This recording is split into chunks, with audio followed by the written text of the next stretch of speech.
Hello, welcome to San Antonio 2014 on behalf of the ACP webcast programme. We've done this before and it's been very successful, and we've had a really exciting San Antonio this year, which we'd like to share with you. And I'd like to thank all my colleagues in medical oncology, clinical oncology and surgery who've given up their time to bring these broadcasts to you. The slides will be available for the whole programme in January, but what we've tried to do is focus your attention on key topics to make it relevant and interesting for you. We've got a broad range of subjects. We're looking at PI3 kinase inhibition, the future of tamoxifen, a lot of key clinical trials, including a very important UK trial, the TNT trial. We're looking at immunotherapy in breast cancer, which is undergoing a renaissance. And we're also looking at supportive care and radiotherapy. Overall, it's really exciting to be here, and hopefully many of you can join us next year. Welcome to webcast 1 from the 2014 San Antonio Breast Cancer Symposium. I'm Rob Stein, I'm moderating the discussion. We're going to be talking about 2 clinical trials of PI3 kinase inhibitors combined with endocrine treatment in breast cancer. Both involve a drug called pictolisib, more easily pronounced as GDC 0698. Anna Rigg will be talking about the Fergie study, or at least part 1 of a Fergie study. And then Hartnett Christleit will be talking about the Opportune study. So there was a very exciting session this afternoon in which these 2 trials were discussed back to back, which we hope will be of interest to you. The one that I want to present is the Fergie trial. It was a phase 2 study, and it was with pictolisib plus fulvestrant versus fulvestrant with a placebo. And it was in patients who had estrogen receptor positive breast cancer. They had to be postmenopausal, and they had to have had disease which had become resistant to an aromatase inhibitor in advanced or metastatic breast cancer. And the authors referred to it as part 1, so presumably part 2 is to follow in the future. So the background is that the PI3 kinase mTOR signaling pathway is well known to be involved as part of the resistance mechanism for anti-estrogen therapies, and I think that's been fairly clearly shown both in vitro and in the clinical setting already. Pictolisib is a bioavailable oral agent. It's known to be highly potent in vitro, and it's a selective inhibitor of the class 1 PI3 kinase pathway. And we already know from a lot of previous scientific research that oncogenic alterations in the PI3 kinase pathway are predictive of sensitivity to pictolisib, both in vitro and in vivo. So the authors of the trial decided that the primary endpoint would be progression-free survival in the intention to treat population, and they were also going to look at progression-free survival in those patients who had a PIK3CA mutation. Obviously, safety was going to be analysed as with all clinical trials in oncology, and the secondary endpoints were the objective response rate and the duration of the objective response. So this algorithm shows you the schema for the trial. As I've said, postmenopausal women, ER-positive, HER2-negative breast cancer with advanced or metastatic disease. All of them had had a prior aromatase inhibitor. They could have had it as adjuvant therapy, but had to have progressed within less than 6 months of stopping therapy or be in the metastatic setting already. They had to be fit. They had to have a performance status of 0 or 1. They were allowed to have had up to 1 previous line of chemotherapy and up to 2 lines of endocrine therapy. 168 patients have been randomised in a 1-to-1 ratio, and as I alluded to earlier, half of them had the fulvestrant and pictolisib combination, and half of them a fulvestrant and placebo. And the dose of the pictolisib given was 340 milligrams daily, which was the dose identified from the original phase 1 trial. And that will become relevant to our discussion a bit later on. patients were treated until they showed signs of progression, and those in the placebo arm were allowed to cross over. The demographics that we were shown at the presentation this afternoon showed that these were well balanced through both arms. I won't show you the full data about that. In terms of the primary outcomes, the addition of pictolizib to fulvestrant did make a slight difference in terms of the median progression-free survival of 1.5 months. This was not statistically significant, however. The hazard ratio was 0.74. In the patients who had a PIK3CA mutation, the addition of the pictolizib did not appear to confer additional benefit above and beyond having the fulvestrant with the placebo. There was also quite detailed data about the safety profile of the drug, which the presenter said was consistent with the phase 1 experience. It was interesting that actually 34% of the patients in the pictolizib fulvestrant arm, as compared to the placebo arm, which had a 15% discontinuance of treatment because of reasons that were not to do with disease progression, so predominantly due to toxicity. And the toxicities that were seen were nausea, fatigue, diarrhea, and rash as the particularly common features. Secondary endpoint, the objective response rate in the PIK3CA mutant group treated with the pictolizib was numerically higher than the placebo patients. It was 15.5% versus about 3%.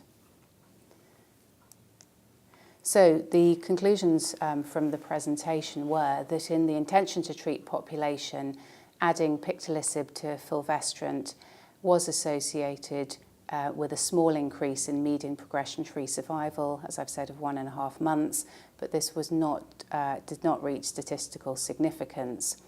The PIK3CA mutation status did not appear to predict for benefit to the addition of pictolizib. And there was an additional mention from a subgroup analysis that patients who had an ER-positive, PR-positive tumour appeared to get further benefit than those who had PR-negative tumours. Because this was a subgroup analysis, it's very difficult to read much more into it, but I think the presenters will be looking to do further studies in this particular area. In terms of the safety, clearly there are quite considerable toxicities associated with the agent, and the high discontinuance rate because of that was noted. This is a very different trial using the same drug. It's a preoperative window of opportunity study of pictolizib plus anastrozole versus anastrozole alone in patients with hormone receptor positive, HER2 negative operable breast cancer. The rationale for the opportune study and the background of the PI3 kinase alterations we have just discussed. Here, the role of an addition of a PI3 kinase inhibitor is thought to increase the efficacy as measured by a surrogate marker of Ki67. The primary endpoint for the opportune study is the reduction of Ki67 expression as determined by the geometric mean. Secondary endpoints for the study included measurement of tumor cell apoptosis, safety and tolerability, and the study had also tertiary endpoints which included treatment effect by molecular subtype as determined by PAM50 expression profile determined on the nanostring platform. The study outcomes, the disease characteristics were similar between both study arms. As a primary outcome, the post-treatment suppression of Ki67 was higher in the combination arm of anastrozole and pictolizib, which was suppressed by 84% in comparison to 66% for the anastrozole alone arm.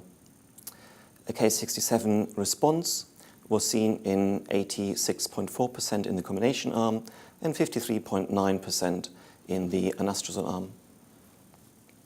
As a secondary outcome, the addition of pictilizib to anastrozole was not associated with an increase in tumor cell apoptosis, and the safety observed in this study was consistent with previous experience of the drug. Of note, of course, is that patients here received the drug only for 2 weeks, and we did not see the toxicity problems as on the FERGI-1 study. The tertiary outcome of the Opportune study looked at the suppression of Ki67 in molecular subtypes as determined on the PAM50 platform. And here in the luminal A subgroup, we saw no difference in Ki67 suppression, which was at -77% in both groups.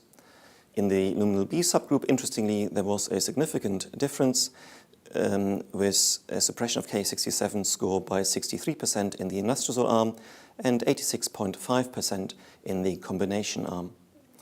The author also mentioned in the questions following the presentation that a significant proportion of luminal B patients were converting back to a luminal A subtype. In a predetermined subgroup analysis, Ki67 suppression was highest in progesterone receptor negative tumors with a hazard ratio of 0.16, favoring the combination of anastrozole and pictilizib. As a conclusion, the addition of pictilizib to anastrozole was associated with an increased anti-proliferative response over single-agent anastrozole in this hypothesis-generating study. So, these are both very interesting studies, and I find it a little difficult to know what to make of them. I guess there are two things that we have to discuss. One is the toxicity of pictilizib, and the other is the efficacy. And I found the toxicity particularly interesting. I don't know if you had any comments or thoughts about what was observed in FERGI, Anna. Yes, I mean, I think it would be worrying to have an agent with such a high discontinuation rate because of side effects, and even those that didn't have to discontinue had to have dose reductions. We don't know the full details of that because there wasn't time for that to be explained in the presentation. But again, it was interesting in the Opportune trial that the dose had to be changed and lowered, and again that I would suggest is an indication about the toxicity of this agent. Yes, because in Opportune there was a very high incidence of grade 3 rash at the original 340 milligram dose. Something like, I can't remember the exact number, it was about 40%. And it went right down with the dose reduction. Toxicity was less of a problem on the Opportune study, but of course the treatment window was only 2 weeks. The author also mentioned that there was a protocol amendment with reduction of a dose of pictilizib to 280 milligram, and that was done for toxicity, but it wasn't further specified, so we have to probably wait for the publication to obtain further information here. But the toxicities seen in both studies, particularly in FERGI, seem to me to be reminiscent of the toxicities that have been seen with everolimus in Bolero. And I guess it's probably very relevant that actually pictilizib is a relatively broad spectrum inhibitor of all class 1 PI3 kinases, all 4 of them, but also of TOR, which is the target of everolimus. And I wonder whether a more selective PI3 kinase alpha inhibitor might prove to be less toxic, although there are theoretical reasons for thinking that a combined alpha inhibitor and TOR inhibitor might be better. Yes, I mean, I think it was interesting that the having a mutation didn't necessarily make it any more likely that you would have the extra response with the pictilizib, and you just wonder whether the because the dose that can be tolerated by a human is limited by the rash and the other constitutional symptoms, and whether, in terms of mutation, we're not getting a high enough dose, but we can't do that anyway for safety and ethical reasons. But there was a very interesting question raised by Carlos Artiega, asking about, or pointing out that the incidence of hyperglycemia, which you would expect as an inevitable toxicity of a PI3 kinase inhibitor, was very low. Yes, I thought that was a really smart question, and actually that's one of the most interesting things when you attend San Antonio is not just the presentation, it's actually listening to the questions that the peers ask. And of course, those of us that use everolimus, we're routinely checking that our patients don't develop hypoglycemia, and I think there were 2 incidences in Fergie that were mentioned in the data we saw today, so much lower than you would expect for this class of drug. Yes, and I just wonder whether the other toxicities, the rash and the diarrhea, simply prevents one from giving a sufficiently high dose to start seeing much hyperglycemia. Which might then explain the negative outcome of the study. Well, but at the same time, the direction of travel was what you would expect. And it's interesting that this was, with Fergie, this was part 1. So they have an extra 50 patients they've recruited. Yes. And are currently analysing the data. So there will be a further presentation of Fergie part 1 and part 2. And it may be that adding those additional patients gives them sufficient, the large numbers to get a statistically significant answer. What did either of you think about the progesterone receptor information? Because the trial I've presented showed that there was a trend towards the progesterone receptor positive patients doing better with the addition, but it was kind of the converse for Opportune. I find that difficult to explain, but I think it makes me think that maybe we should routinely test for progesterone receptor, if only that we can do retrospective analysis and audit of our practice and try and make more sense of this. I know that many hospitals and trusts in this country no longer routinely test for progesterone receptor, and it may well be that it actually plays a more important role in the endocrine response than Yes. we believe. But it's also, the progesterone receptor data would also be consistent with the, at least in Opportune, with the higher response rates seen in luminal B tumours, because Very much. Luminal B tumours tend to have lower progesterone receptor expression than luminal A. And similarly, the higher Ki67, as again a predictor of response, would be associated with luminal B rather than luminal A. And which of these factors actually matters, and which is the driver and which is the passenger, I don't think one can say. The failure of any measure of PI3 kinase activation status to show or correlate with benefit, of course, is consistent with all other trials that I'm aware of that have been done in this area. I don't think anybody has yet managed to show biomarkers that predict response to inhibitors of PI3 kinase or indeed of TOR signaling. Do you know of any data outside of breast cancer? No, I don't. But No. and I'm struck by how relatively weak the benefit, even in Opportune, of the addition of pictolizumab is compared to the data that's recently been published in the New England Journal on PI3 kinase delta inhibition and the dramatic response of CLL to that, where it seems to me to be a game changer? I think it reflects that the PI3 kinase pathway and the AKT-mTOR pathway is not as dominant a driver in breast cancer as we might have believed it to be. Yes, and I think that probably applies, despite the fact that 40% of breast cancers carry an activating PI3 kinase mutation. Which when we drug it, makes no difference. And actually confers a rather good prognosis on those tumours, which is interesting and unexplained paradox. So, having discussed this, do you think there's a future for PI3 kinase inhibition in breast cancer? If I start with the Opportune study, which was a positive study, I think it's shown a very interesting signal of reduction in proliferative index.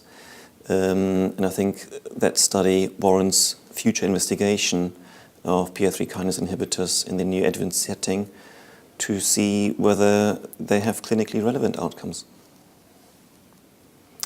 And do you feel, on the basis of what we've seen today, that in a year or two's time we're likely to be prescribing PI3 kinase inhibitors in combination with an anti-estrogen?